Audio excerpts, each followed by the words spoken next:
Last year, Japan's GDP per capita was found to have lost pace to South Korea's. Among the 38 OECD member countries, Japan ranked 22nd, while South Korea ranked one position higher at 21st. 지난해 일본의 1인당 국내 총생산이 한국보다 낮은 것으로 나타났습니다. OECD 38개 회원국 중 일본은 22위, 한국은 한 단계 높은 21위를 기록했습니다. This is big news for Korea, I feel. Because, Japan has always been ahead economically.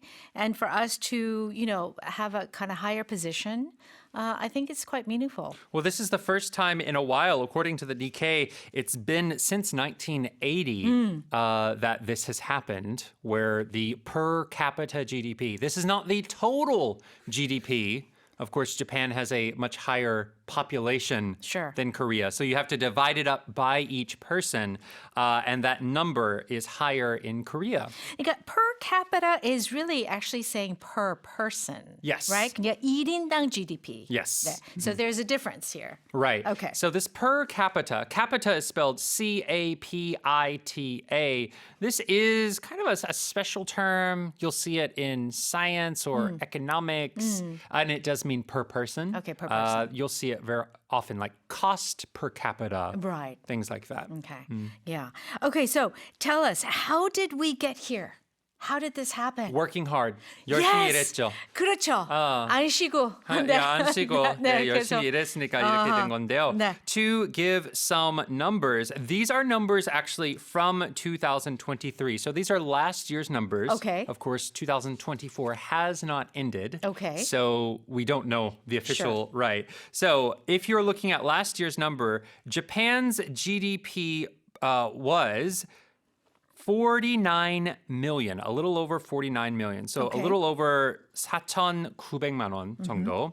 And then Korea was 51 million. So 5,100만 원, 100만 원 정도, 5,100만 원 정도. Yeah. Yeah, so it was, it wasn't just by a little bit. There was a good difference there. Yeah. Yeah. Times have changed. When I went to Japan earlier this year, and I remember 30 years ago going to Japan, and it was so expensive, and it just seemed like it was impossible. But now, of course, this doesn't have to do with GDP per capita, but just the feeling is like, oh, okay, this is approachable, like affordable, reasonable. Right. Yeah. Well, there are some reasons why this has happened. If you look on the Japanese side of things, we've been talking a lot about the weak yen.